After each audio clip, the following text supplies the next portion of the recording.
नमस्कार दोस्तों।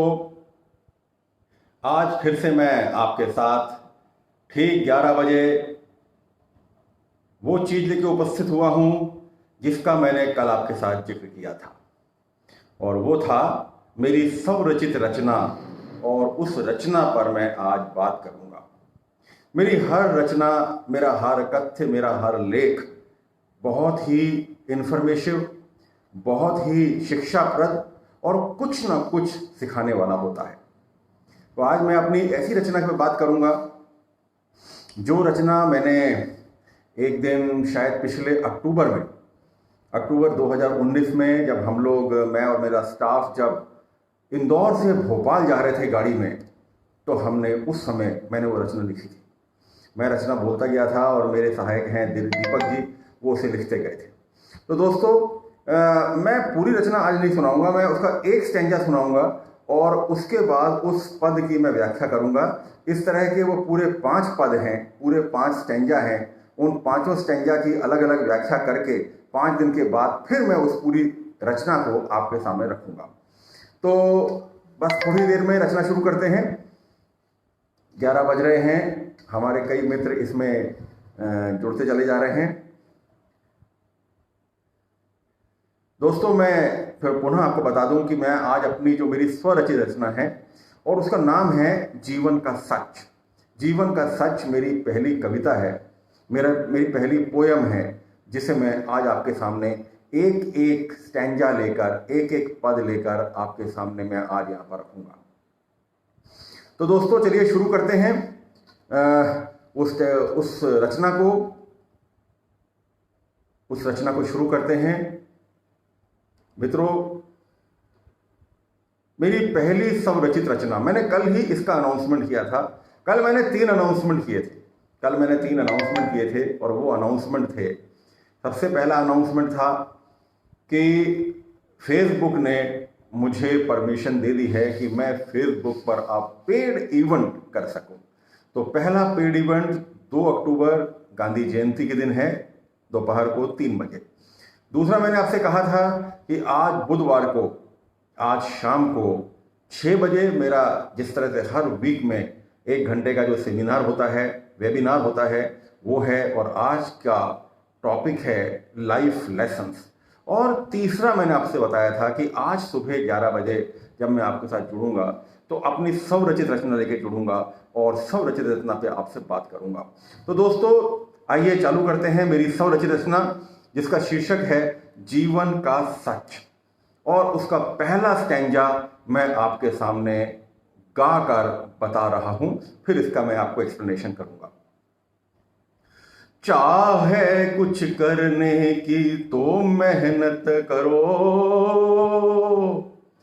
चाहे कुछ पाने की तो मेहनत करो, जीवन की कठिनाइयों से तुम डट कर लड़ो। जीवन का सच है ये जीवन का सच है। यदि कुछ पाना है, यदि आपको कुछ बनना है, यदि आपके कुछ अरमान हैं, यदि आपकी कुछ इच्छाएं हैं, यदि आपकी कुछ आशाएं हैं, तो दोस्तों, मेहनत का कोई विकल्प नहीं है। मेहनत का कोई विकल्प नहीं है। दोस्तों, ऐसे ऐसे लोग मैंने देखे हैं जिन्होंने मेहनत से अपने जीवन की रेखाएं, अपने हाथ की रेखाएं बदल दी, अपने हाथ की रेखाएं बदल दी। मैं एक बार पुनः गाऊंगा, क्योंकि कुछ मेरे साथ और सज्जन जुड़ रहे हैं। मैं एक बार पुनः गाऊंगा और उसके बाद मैं इसको आगे बढ़ाऊंगा। चाहे कुछ पाने की तो मेहनत करो, चाहे कुछ पाने की तो मेहनत करो, जीवन की कठिनाइयों से तुम डट कर लड़ो। दोस्तों, वो लोग बहुत ही अनजान हैं जो कि कर्म कांड में फंसे हुए हैं, जो कि हाथ की रेखाओं में फंसे हुए हैं, जो ये कहते हैं कि मेरे किस्मत में तो कुछ भी नहीं है। मेरे पिताजी मेरे को क्या देके गए, मेरे पिताजी मेरे लिए क्या छोड़ के गए, मेरे पास तो कुछ भी नहीं है, मैं क्या कर सकता हूं? क्योंकि वो मेहनत नहीं करना चाहते। दोस्तों, मेहनत करो, हम सब मेहनत का परिणाम है। शुरू से लेकर रात तक 18 घंटे मेहनत करना एक शगल बन गया है। ठीक है, आज मैं कुछ कम मेहनत करता हूं, करीब 12 से 13 घंटे, पर एक समय था जब हमने 18 घंटे मेहनत की। 18 घंटे मेहनत करके, क्योंकि 6 घंटे का मैं कभी कॉम्प्रोमाइज नहीं किया। मैं कोशिश करता हूं कि शायद मैंने अपने जीवन में 5% बार ही कॉम्प्रोमाइज किया होगा, वो 6 घंटे हैं सोने के। क्योंकि यदि आप सोएंगे नहीं, प्रॉपर आपको नींद नहीं आएगी, तो वो जो 18 घंटे आप मेहनत करने वाले हैं वो आपके डिस्टर्ब हो जाएंगे। तो बहुत जरूरी है कि आप सोएं जरूर। तो मैंने 6 घंटे को मैंने बिल्कुल कॉम्प्रोमाइज नहीं किया कभी भी। 6 घंटे को मैं कभी भी डिस्टर्ब नहीं करता हूं, मैं एक अच्छी नींद लेता हूं। तो दोस्तों, यदि कुछ आपके मन में कुछ चाह है कुछ पाने की, यदि आपके मन में कोई चाह है कुछ बनने की, तो आपको मेहनत करनी पड़ेगी। मेहनत का कोई विकल्प नहीं है। और जब मेहनत करके आप पाएंगे, तो जीवन की कठिनाइयों से डटकर लड़ो। जीवन की आप कठिनाइयों से डटकर लड़ सकते हैं, क्योंकि आपके पास वो चीज है।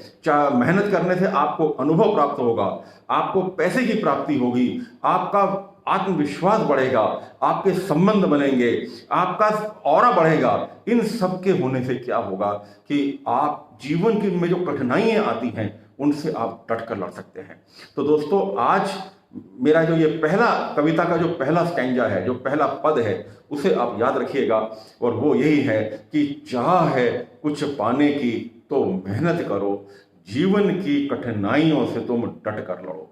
जब तक आप मेहनत नहीं करेंगे, जीवन की कठिनाइयों से डटकर नहीं लड़ सकेंगे, और हमेशा अपने भाग्य को दोष देते रहेंगे, हमेशा दूसरों पे आप थोपते रहेंगे, हमेशा अपने माँ बाप को इसका जिम्मेदार ठहराते रहेंगे कि आपके पिताजी ने आपके लिए कुछ भी नहीं छोड़ा, आपके पिताजी ने आपके लिए कुछ भी नहीं किया, और आप आज इसीलिए आज इस मुकाम पे हैं। याद करो उन लोगों की कहानियां, याद करो उन लोगों की कहानियां जिन्होंने जिंदगी में न जाने क्या क्या पाया।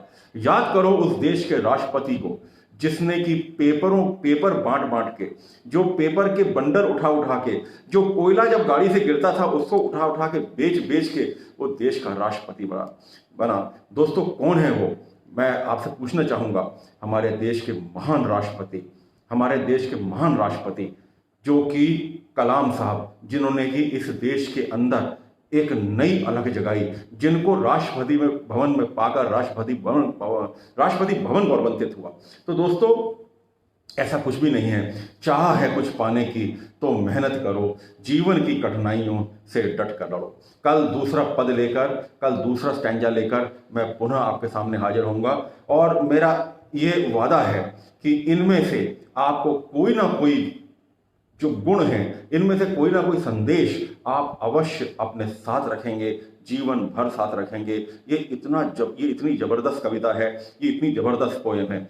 इस कविता का मैंने पहली बार उच्चारण भोपाल में छोटी झील है, भोपाल में एक छोटी झील है, उसके सामने बैठ के किया था, और उसका वीडियो भी आज मेरे फेसबुक पेज पर रखा हुआ है, फेसबुक पर सुशोभित है।